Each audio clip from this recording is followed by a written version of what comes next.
Hello and welcome to the Valley. Today I am your host, Janet Michael. We are on the Zooms today talking about Kris Kringle Market. It is just around the corner. Kristen is joining me. She is the executive director at Belle Grove Plantation. They, of course, host this every single year. Paige Yulovich is with her as well. She is their festivals coordinator. Ladies, I have told you over and over again that this is one of my absolute favorite events that you do. So I am always excited when we get to have this conversation. I feel like I'm getting an inside look at all of the things that are coming. Thank you for having us. We really appreciate getting the word out. We do. And I loved when I talk to people around town and in Winchester and find out that they have made this their annual tradition as well, that this is something they look forward to and it kicks off their holiday shopping. I have to ask, though, before we get in the weeds on Kris Kringle, how was Shenandoah Sips? Did you have a great turnout for that? We did have a great turnout and we really could not have asked for better weather. It was absolutely gorgeous that day. It was warm without being overpowering. It was wonderful. And we had a great turnout. We had really great music all day from Misha Heron and Sold Out, and people got up and were dancing and having a great time. I love it. So I can count on that happening again this coming year. Absolutely. We heard it here first, folks. So how many years is this now for Kris Kringle Market? Because after it gets past its second year, I feel like it's just always been here. We've actually done this sixth time. This will be the sixth annual. And of course, remember, it started during the pandemic. This was a brainstorm of one of our staff members at the time. That year had been just a big bummer in 2020, and a lot of small businesses had really been suffering, not being able to go out and vend at the festivals that usually take place every year. So that was just a brainstorm. It's just like, it's outdoors, it'll be safe, and let's try it. And so that pilot worked great, and we've just been building and building ever since. And it's always been 2 days. So it's Saturday, November 22nd and Sunday, November 23rd. But you've added a little twist to this year's admission times. That's right. Of course, we know that our vendors are set up. They're ready to go on Saturday morning. They've got 100% stocked up and ready to go. So we're doing a little incentive. So for $2 for everybody who's older than 12, just asking for a $2 donation to come in to shop between 10 a.m. and noon. So if you're coming in first thing Saturday morning, there's going to be a small admission fee. Get your best selection, first dibs on all the great merchandise for sale. And then afternoon, it will be free. And of course, we don't want to hamper holiday fun for families. So the 12 and unders will be free of charge. And Sunday will be free of charge. We were talking about this a little bit before we started recording. I am all in. Anytime any event offers like this special preview, or you come in early and you pay a little extra. First of all, it's not that big of a deal because I know the money supports Belle Grove and all the things that you do throughout the year, but I am all in on coming a little early and feeling like a VIP.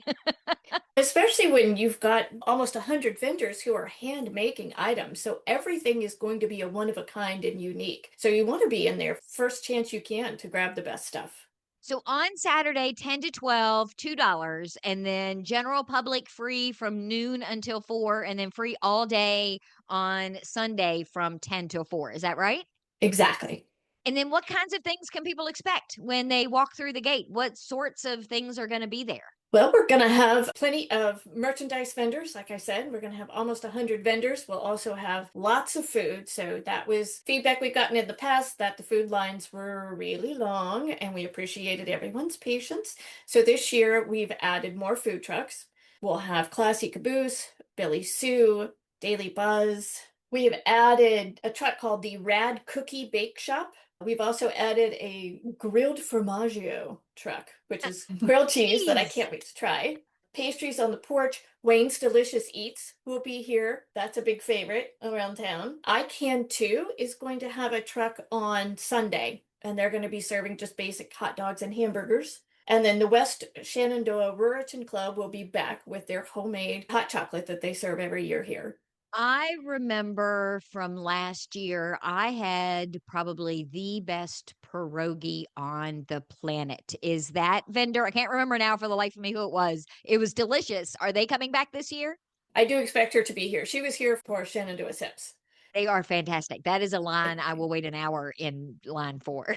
Yes, they were fantastic. We also have the people who made the crepes last year. They will be back this year too. This is the thing I think that I love about this festival in particular. Now, granted, I love a good festival that I can come and shop and I'm buying things from the people who are making them. It's like a maker's market in and of itself. But I also love one that I can try new food or just eat in general. And you check a lot of those boxes at Kris Kringle Market. Yep, and we're going to actually have some expanded offerings in terms of adult beverages. So, Copper Fox Distillery, which makes the Belle Grove 1797 whiskey, they're going to have some type of signature hot toddy that they'll have. And then right next door, Belle Grove is going to be vending winter beers, so probably like a holiday ale, some type of stout, and then we're going to have our own German glue wine or mulled spiced red wine. And so you can stop there. And then we're going to have a couple of outdoor heaters and maybe a couple cocktail tables if you want to take a break, have a couple sips.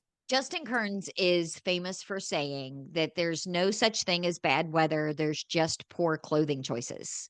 And I always keep that in mind when I come to an outdoor festival like that, so that I'm dressed warm enough that even if there isn't a heater, I'm still good. And a hot toddy or some glühwein, you don't even need to have a coat on when you're drinking that good stuff. Yep, keep your hands warm and toasty. From what I've seen, there's enough bodies around that you'll stay warm. Don't worry. And then you also offer a ton of activities. You can do self-guided tours of the manor house. There's fresh wreath making classes. There are kids activities. There's also things to do while you're there aside from eat or shop. Yes, so we will have Kris Kringle in the barn doing story time each hour. Dancing by His Grace is going to do another Christmas ballet performance.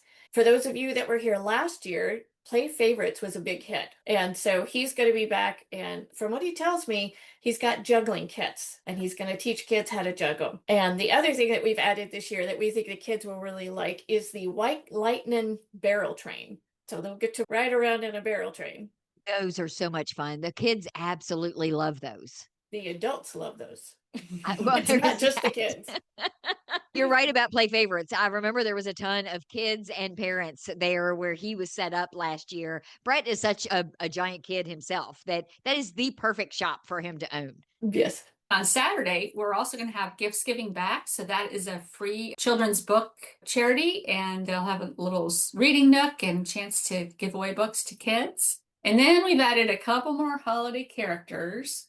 So Saturday morning, you have a chance to run into Belle Schnickel.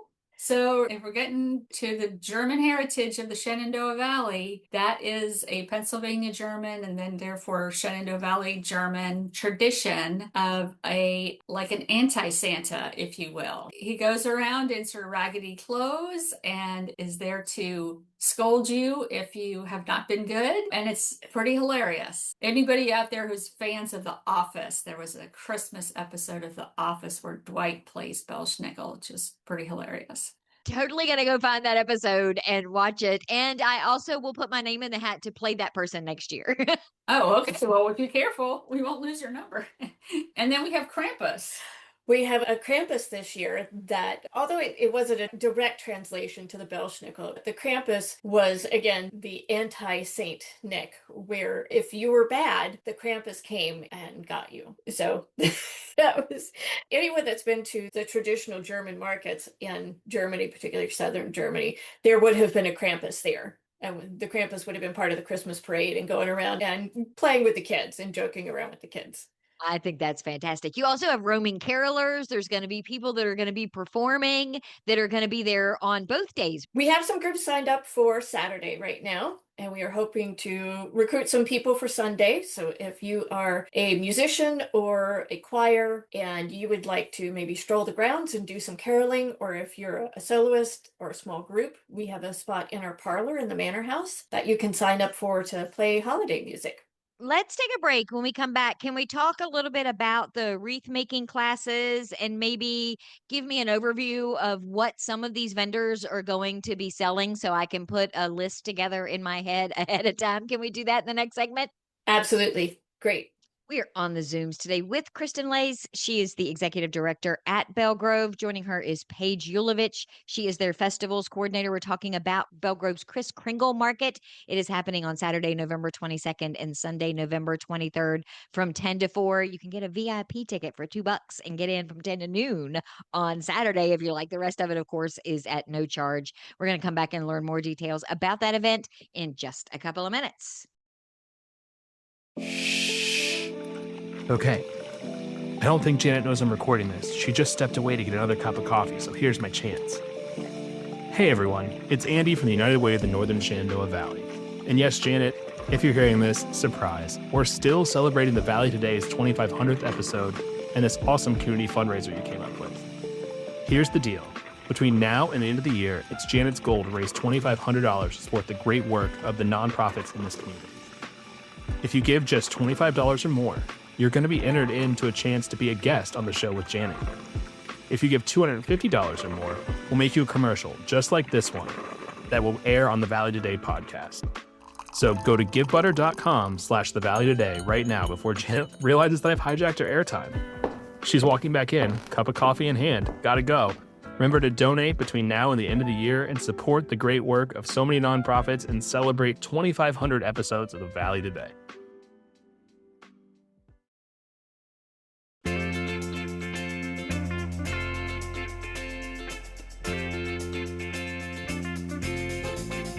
Welcome back to the Valley Today. I am your host, Janet Michael. We are learning all the details today for Kris Kringle Market. It happens at Belle Grove on Saturday, November 22nd and Sunday, November 23rd. Kristen Lays, their executive director, is joining me along with Paige Yulovich. She is their festivals coordinator. So we talked in the first segment, ladies, of when it is, where it is, all that sort of stuff. If for some reason on the radio somebody is just turning us on, can you tell me again, when is it, where is it, and how does it work to attend? Absolutely. So the festival runs November 22nd and 23rd. That's the weekend before Thanksgiving. So you can kick off your holiday shopping. It's open 10 a.m. to 4 p.m. both days.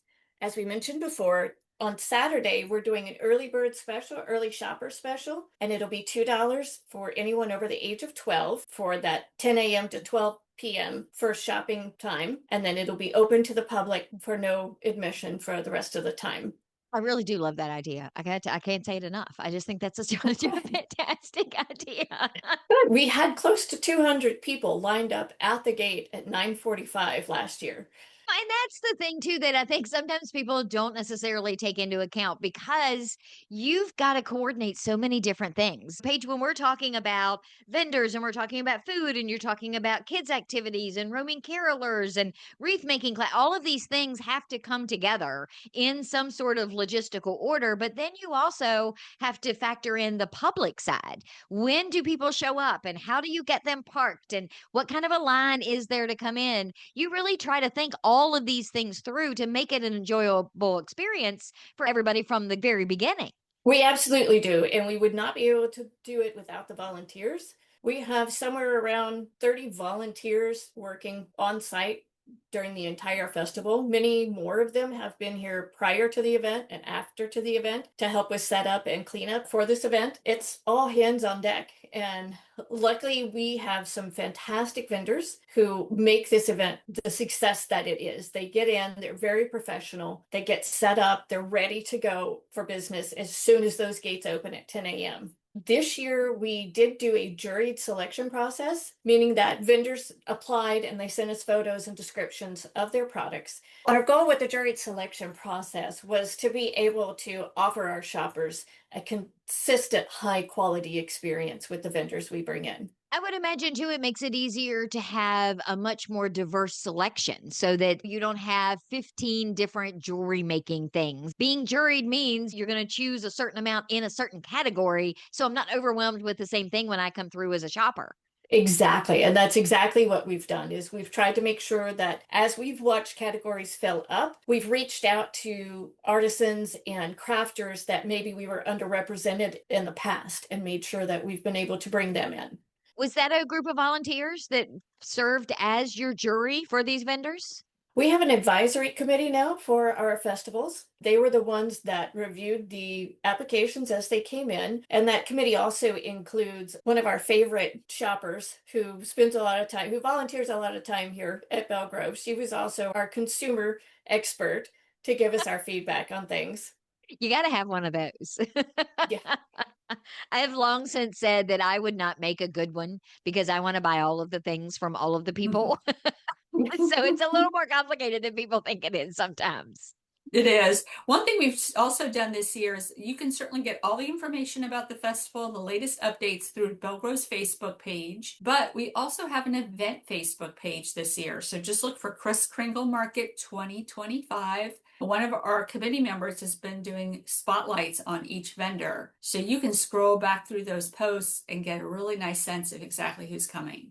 Oh, that's fantastic. Because a lot of times you'll find something on that post and now make a note. I want to go to that booth when I get there. Right. What kind of variety of things are going to be there, Paige? Is it all sorts of things?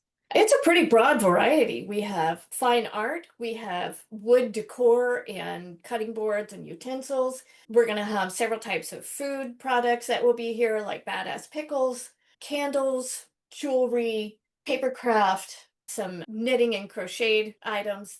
You have some that have been with you since the beginning, right? All 6 years practically. I was just going to say that Renovating Your Life has literally been here since the beginning. She has come to every single Kris Kringle Market, and she's on the committee as well. And she's been a great source of information and feedback for us. It really is a great place to go to find gifts for friends and family. You can come to an event like this and find something for someone that you then have a story to tell them. Oh, this is where I got it. And I met the person that made it. And would you believe that this is how they do this or that? It just adds so much more to the gift giving experience and to the gift itself when you give it. Yeah, I think so too. And a lot of people on my gift list are not really interested in acquiring more stuff. But that's a nice thing too, is a lot of these vendors are selling what we call consumables. So give a gift of tea or candles or other gourmet food items. There's something for everybody on your list. When we were talking earlier about just the festival itself and where it is, you have things that are happening in the barn upstairs, but then most of these vendors are spread out there on the grounds at Belle Grove. So people can really walk around and see all of the things. Right. So when you first walk up, we'll have some volunteers at greeting table and they'll have a great program for you. It's got a map of everybody. If there's something you're interested in, want to beeline towards that mulled wine, they can point you in the right direction. And then basically speaking, in the barn upstairs are the family-friendly activities with Kris Kringle, book giveaways, play favorites. So if you're family-oriented, you might want to head up there and check that out. Of course, our museum shop is going to be open and bustling. We're stocking it full of stuff. And then out on the grounds, you'll find some more family-friendly things with the barrel train, strolling carolers, and Belsnickel and Krampus, as we said. And then, of course, all around, you've got a great food court area with all the food trucks. And then neighborhoods, as we call them, for the different vendor groupings. So hopefully we make it pretty easy to understand on the map where you want to head and spend your time. I like the neighborhood concept. I think that's going to be cool. It gives me a better idea of what I'm going to find where. And we include that in the program so that if you look up the vendor's name, it'll tell you, like, it's in Sugar Plum Place or Nutcracker Court. And that at least gets you in the right neighborhood to go look for them. Kristen, we mentioned in the first segment about the fresh wreath making classes. I had Melanie on not long ago from Blandy, and they do a wreath making class that sells out like instantaneously. So I would imagine if somebody wants to get in on one of those two classes, they probably should do it sooner rather than later if it's not already sold out by the time the show airs. Yeah, actually, our Saturday morning class is sold out, but we do still have some spots for Sunday afternoon still. We're just down to the last few, but that'd be a 1:30 to 3 o'clock class on Sunday, November 23rd. The Manor House will be open, so I can wander around in there as well, right? Yes, the Manor House will be open and there'll be our docents inside and you can do a self-guided tour on your own. Now, we haven't decorated for Christmas yet. So this is the thing. It's all geared up for Kris Kringle. And then after Thanksgiving, that's when we have our garden clubs in.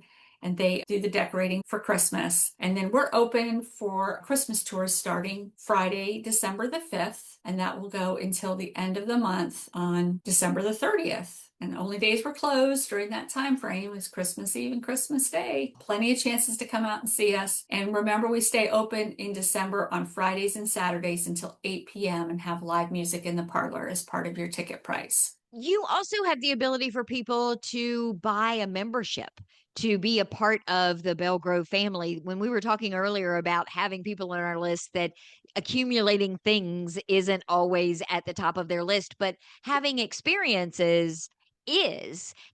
Makes a great gift for you to be able to give someone. I assume I'll be able to purchase some of those kinds of things at Kris Kringle Market. Yeah, you can come into the museum shop and purchase a membership. And if it's a gift membership, just bring the information for that person, or we'll make arrangements to get it to you. But if there's any special instructions, please make sure we know, and we can get that card out in time for the holidays, and they can use that membership to come visit during the holiday season. It's a great idea. It's a great gift, especially for a couple or of a family. You're not sure what to get them. It's a great thing to offer. And I will say that we have a special theme for our Christmas this year. We always have a theme, and this year it's Let Freedom Ring. So we are approaching the 200th anniversary of our country in 2026 and gearing up towards that. We have picked this theme, and it's going to be really interesting to see how different clubs interpret it. So definitely got Revolutionary War decorations, but also thinking about other notions of freedom, including even the Underground Railroad one club is talking about. So freedom means a lot in our country's history for a lot of different reasons. And I think it's going to be not only a beautiful time to visit, but also a really interesting time. I think it's so awesome that you partner with all those different garden clubs, and they are so different because it's a different club that's choosing what each of the spaces are going to look like. I think that just makes it so much nicer than some of your traditional places where you go and everything looks the same. It just maybe sparkles a little bit more than during this time of year. I love that you partner with those different garden clubs. They're so creative and so hardworking. They put so much effort into it. We couldn't do it without them, and it's all volunteer, and we just really appreciate that so much. So Paige, before we wrap up, tell me one more time, when and where is Kris Kringle Market happening? It's the weekend before Thanksgiving. So November 22nd and 23rd, we'll be here 10 a.m. to 4 p.m. both of those days. And then the early bird shopping is 10 a.m. to 12 p.m. on Saturday. That's $2 for an adult. We mentioned earlier that if someone has an idea about maybe performing, you're still open to bringing people in. What about sponsorships? I mean, Belle Grove is a nonprofit. Do you still need sponsors for this event? We love sponsors. We're really grateful to First Bank for being a signature sponsor this year. But if you go onto our website under support, you'll see on the drop-down menu a whole list of options for sponsors. And it's not too late. We can get you on the program that hundreds and hundreds of people are going to pick up, put up a banner, other publicity for you. And we would love that. Get you on the website, out on Facebook. Do you still need volunteers for this event? We love volunteers, yeah. So we'd be delighted if anyone would like to volunteer. We typically do half-day shifts, so 10 to 1 and 1 to 4. And we have spots available both Saturday and Sunday. Just reach out to us at info@bellegrove.org. And all of this information that we've talked about today is on your website. You mentioned that it's on Facebook and you have a Facebook event. Can they find those links on your website? Is that the best first place, Kristen, for them to start? Sure, I think so. Go to bellegrove.org. We almost forgot to mention that we're adding a bag check this year in the lower level of the barn. So once you go and load up and you're ready for your second round, we've got a place that you can come and drop off your packages and keep them warm and safe and dry while you go see some more places. That is a fantastic idea, particularly because I buy a lot. And this is an event that my husband doesn't come with me to, so I don't have him to be lugging everything around. So I love that. Thank you both for taking the time to give me all the details. I'm excited for it. We are too. Thank you so much, Janet. We really appreciate your enthusiasm and interest. I will be back tomorrow with a brand new episode of The Valley Today, a few minutes after noon, so meet me here then.